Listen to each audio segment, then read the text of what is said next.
Olá, amados irmãos e irmãs, a graça e a paz de Cristo Jesus vos sejam multiplicadas.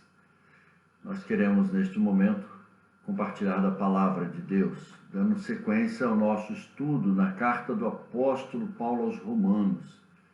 Abram as suas Bíblias no capítulo 3, versos de 1 ao 8. Carta do apóstolo Paulo à igreja em Roma, capítulo 3, versos de 1 a 8, a palavra de Deus nos diz assim: Qual é, pois, a vantagem do judeu? Ou qual a utilidade da circuncisão? Muita, sob todos os aspectos, principalmente porque aos judeus foram confiados oráculos de Deus. E daí, se alguns não creram, a incredulidade deles virá desfazer a fidelidade de Deus? De maneira nenhuma. Seja Deus verdadeiro e mentiroso todo homem, segundo está escrito, para seres justificado nas tuas palavras e venhas a vencer quando fores julgado. Mas se a nossa injustiça traz à lume a justiça de Deus, que diremos? Porventura será Deus injusto por aplicar a sua ira? Falo como homem. Certo que não. Do contrário, como julgará Deus o mundo? E se por causa da minha mentira fica em relevo a verdade de Deus para a sua glória, porque eu sou ainda condenado como pecador? E por que não dizemos, como alguns caluniosamente afirmam, que o fazemos? Pratiquemos males para que venham bens. A condenação destes é justa. Vamos orar. Querido Deus, nosso eterno Pai, suplicamos, ó Deus, a Tua direção, a iluminação do Teu Espírito Santo sobre nossas vidas, neste momento de compartilharmos do Teu livro santo. Que a Tua palavra, os Teus oráculos, estejam armazenados na nossa mente, no nosso coração, e sejamos, ó Deus, praticantes da Tua vontade. Possamos, ó Deus, cumprir os Teus propósitos em nosso viver diário, cumprindo a Tua lei, a Tua palavra santa e vivendo por fé na obra maravilhosa de redenção em Cristo Jesus. No nome de quem nós oramos agradecidos. Amém.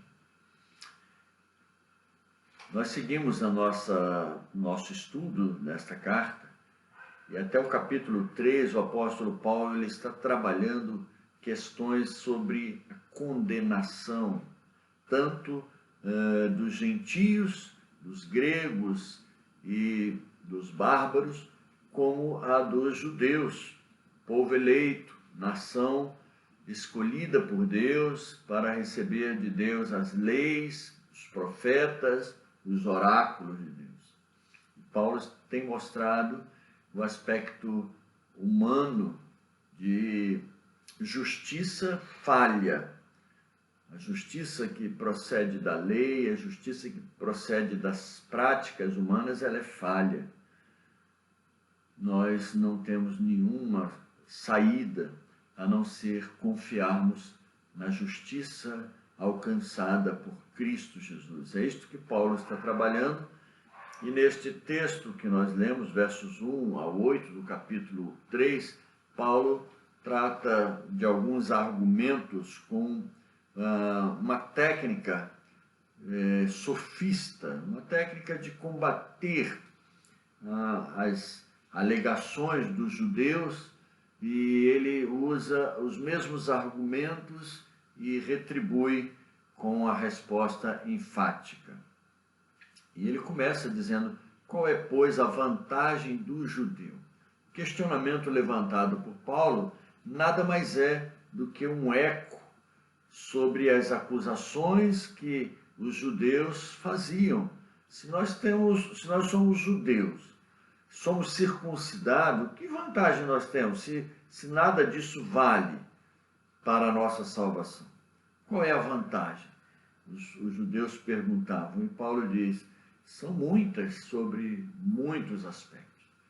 principalmente pelo fato de aos judeus serem confiados os oráculos de Deus. Essa palavra, oráculos, é uma palavra referente às revelações que os profetas recebiam, dizendo assim diz o Senhor, palavra do Senhor. Esses eram os oráculos de Deus, né? As palavras que eram traduzidas ou dirigidas diretamente de Deus através dos seus profetas. Mas nós entendemos hoje que os oráculos de Deus, toda a palavra de Deus, nos livros canônicos, nos livros que compõem a Bíblia, a palavra de Deus. E nós poderíamos, nesses primeiros versos aqui, fazer o seguinte questionamento. Se o apóstolo Paulo estivesse hoje, em nossos dias, qual seria o argumento que ele levantaria? Ele não ia falar de circuncisão e nem de judeus, porque isso já ficou para trás. Mas ele ia falar talvez assim, qual é a vantagem de ser batizado? Qual é a vantagem de ter o nome arrolado na igreja? Qual é a vantagem de você ser um dizimista fiel? Qual é a vantagem? De que vale tudo isto se você não tem uma prática de vida devocional, de confiança, de fé no Senhor e Salvador? É isso que Paulo está mostrando para os judeus, né? Não bastavam os atos, as práticas exteriores, o legalismo, não bastava a circuncisão na carne, era preciso haver uma circuncisão no coração. E Paulo diz, no texto anterior a esse, que nós estudamos semana passada, ele diz que a verdadeira circuncisão é aquela que é interior e não a exterior. E ele diz mais, no verso de número 27 do capítulo 2, ele diz assim, e se aquele que é incircunciso por natureza, ou seja, os gentios, né? Ele cumpre a lei, certamente ele te julgará a ti, que não obstante a letra e a circuncisão, és transgressor da lei. Então, Paulo é muito enfático acerca do juízo de Deus. Paulo está se tratando aqui da ira de Deus. Ele começa lá no capítulo 1, verso 18, e prossegue nesta mesma toada. Primeiro ele enfatiza os gentios, que são indesculpáveis. Agora ele está enfatizando os judeus, que também são indesculpáveis diante de Deus. Não basta ter as leis, não basta ter os oráculos, não basta ter os patriarcas, não basta ser um povo escolhido, se você não crer e não confiar e não viver na prática real, sincera, da sua devoção para com Deus. Não basta ter o nome arrolado na igreja como membro, ser batizado, ser dizimista, tudo isto são mecanismos vazios se de fato Jesus não fizer morada no coração, se ele de fato não for a razão da nossa existência.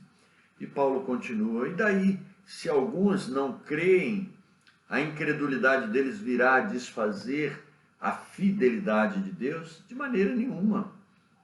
Porque alguns judeus não creram, isso desde os antepassados. Muitos não creram. Nós vemos a história de Saul, um rei eleito, o primeiro rei de Israel, mas a história dele é terrível, dramática, porque ele não confiou em Deus e foi após outros deuses, se prostituiu com outras divindades. É preciso ir além das formalidades, mas a fidelidade de Deus, ela jamais deixará de ser anulada pela infidelidade do homem. É o que nós estudamos recentemente sobre a glória de Deus. Deus jamais perderá a sua glória, o seu brilho, a sua exaltação, jamais. Nós que perdemos quando deixamos de glorificá-lo, nós que perdemos quando deixamos de exaltá-lo, nós que perdemos quando deixamos de louvá-lo como Deus e Senhor na nossa vida. Então, de maneira nenhuma, vamos desfazer a fidelidade de Deus, ainda que não creiamos, ainda que muitos zombem, ainda que muitos estejam na igreja fazendo de tudo que se é possível na vista, aos olhos humanos, mas está, às vezes, mentindo para Deus. E Jesus há de dizer no dia do juízo final: nunca vos conheci. Paulo prossegue dizendo: mas se a nossa justiça, verso 5, a nossa injustiça traz a lume, traz a claro, a clareza, a justiça de Deus, que diremos? Porventura será Deus injusto por aplicar a sua ira? Falo como homem. Paulo está usando aqui argumentos muito interessantes, né? Ele está usando o argumento dos acusadores, e ele está usando o mesmo argumento, está dizendo: falo como homem. Aqui não é expressão, como eu ouvi uma certa ocasião, de um pregador no púlpito dizer que esse texto não é um texto inspirado por Deus. Paulo, aqui está falando como homem, mas em outro texto qualquer das cartas de Paulo, ele deixa de falar como homem, ele sempre falou como homem. Deus, na sua infinita graça e misericórdia, quando ele inspirou os autores sagrados da palavra de Deus, ele não anulou a humanidade desses personagens que foram instrumentos de Deus para escrever. Nunca anulou. Paulo nunca deixou de falar como homem. Aqui ele está enfatizando este aspecto para mostrar a fragilidade do pensamento dos judeus, que queriam apedrejá-lo, que queriam bombardeá-lo com acusações infundadas sobre a mensagem que Paulo pregava. Paulo está dizendo: olha, eu falo como homem. E abaixo ele vai dizer assim: e se por causa da minha mentira fica em relevo a verdade de Deus para a sua glória? Paulo jamais ele vai falar mentira e registrar isto. Ele está usando de argumentos compatíveis com os seus acusadores ou com os judeus que acusavam a mensagem de Paulo, alegando que a mensagem de Paulo era uma mensagem vazia e infundada, não tinha fundamento nos oráculos, na palavra de Deus. Paulo está rebatendo com este argumento: eu falo como homem. Mas é inspirado todo esse contexto, toda essa escritura sagrada. Paulo é instrumento de Deus para trazer esta correção, este entendimento tão importante para nós. Não basta as formalidades da lei, não basta para os judeus naquele contexto, né? A circuncisão, não bastam os oráculos, não basta os profetas, os patriarcas, não basta a arca da aliança, nada disso bastava se eles não crescem no Messias, Jesus, o enviado de Deus. Paulo combate este pensamento e ele ainda conclui dizendo: e por que não dizemos, como alguns caluniosamente afirmam, que o fazemos? Pratiquemos males para que venham bens. A condenação destes é justa. Queridos, esse texto tão singelo, tão pequeno e ao mesmo tempo tão profundo, traz para nós lições maravilhosas. A primeira delas, nós precisamos entender a importância que tem a palavra de Deus para nós. O Sproul, R.C. Sproul, um comentarista reformado que é muito profundo nas suas considerações, ele diz: não há vantagem nenhuma maior do que esta para qualquer pessoa, do que estar a uma distância audível da palavra de Deus, a uma distância perceptível. Eu preciso estar ouvindo a palavra de Deus.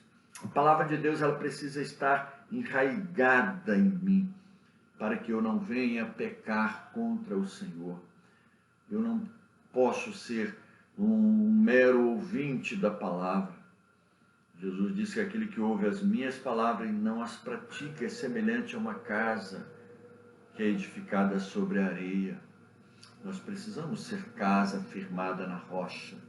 Nós precisamos ter fundamento, e esse fundamento é a palavra de Deus.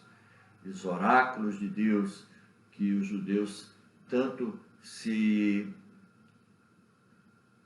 estribavam, confiavam nele, mas não viviam na prática. A palavra de Deus, ela é para ser vivida na prática. Tem inúmeros crentes que já leram a Bíblia N vezes, mas não têm uma vida condizente.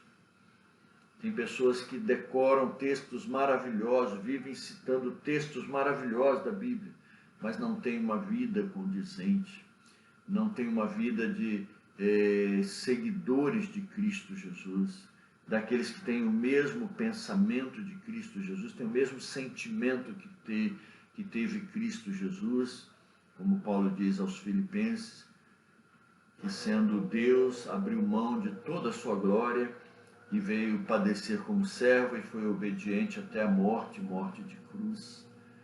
Precisamos entender a importância que a palavra de Deus tem no nosso viver como vida prática, e não apenas como teoria, não como formalidade de ser membro de igreja, de ser batizado, de ter o nome arrolado numa igreja A, B ou C. Não, isso tudo faz parte da nossa realidade de vida cristã, mas o principal e o fundamental é que se tenha Jesus no coração e viva na prática o que a palavra de Deus ensina. Outro aspecto é exatamente essa questão da formalidade. Paulo diz aqui, combatendo a formalidade dos judeus. De que vale vocês terem circuncisão, de que vale ter tanta vantagem que os judeus tinham? Paulo afirma no início, no verso 2, diz: vocês têm vantagem, principalmente porque a nós, os judeus, foram confiados oráculos de Deus. Então as vantagens eram muitas, porém eles estavam desperdiçando o principal. A maior revelação de Deus, que é o seu Filho, o Messias, eles estavam rejeitando. E Paulo combate esta atitude deles, mostrando a importância de confiar no justo juiz. Deus é o justo juiz, que julgará conforme a atitude do coração. Deus jamais é injusto, Deus jamais é incoerente com a sua palavra, não. Ele é fiel à sua palavra, ele é justo juiz e ele cumprirá cabalmente todas as suas promessas, inclusive a do juízo final. A ira de Deus que se manifesta contra a impiedade e perversão dos homens. A ira que se manifesta dos céus. E nós vemos esta ira estampada na pandemia e em tantas outras atrocidades e coisas que acontecem neste mundo, que são permissão de Deus, fazem parte da permissão de Deus, do seu juízo. Mas nós somos daqueles que foram selados com o Santo Espírito da promessa. Aguardamos o glorioso dia do Senhor, não como aqueles que o Apocalipse fala que se escondiam nos penhascos e nos montes, dizendo: cai sobre nós, monte, desaba sobre nós, porque é chegada o dia da ira daquele que se encontra no trono e do Filho de Deus. Nós não, nós esperamos o glorioso dia do Senhor, não como o dia da vingança, não como o dia do juízo, mas como o dia da redenção e da glorificação. Daqueles que foram lavados, daqueles que foram selados com o Santo Espírito de Deus. Que Deus abençoe a tua vida, querido irmão, querida irmã. Que Deus nos faça crentes fiéis a Cristo Jesus, muito além das formalidades, muito além da letra, muito além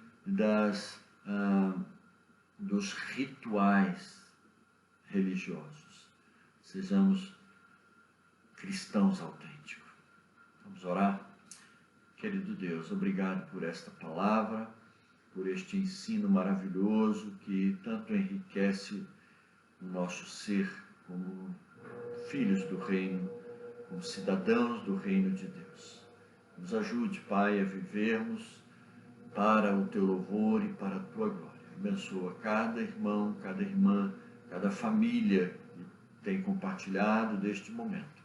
A Tua graça, Pai, alcance os corações, trazendo as bênçãos conforme a Tua santa e bendita vontade. Bênção de cura, bênção de saúde, de alegria, de paz, bênção de reconciliação, bênção de prosperidade, de conquistas na vida material, de aposentadoria, seja o que for, Pai, as bênçãos que os Teus filhos precisam, que o Senhor esteja atendendo conforme a Tua santa e bendita vontade, para a glória e honra do Teu nome santo. É no nome de Jesus que nós oramos. Amém. Deus abençoe, querido irmão, querida irmã, e até uma próxima oportunidade, se assim Deus nos permitir.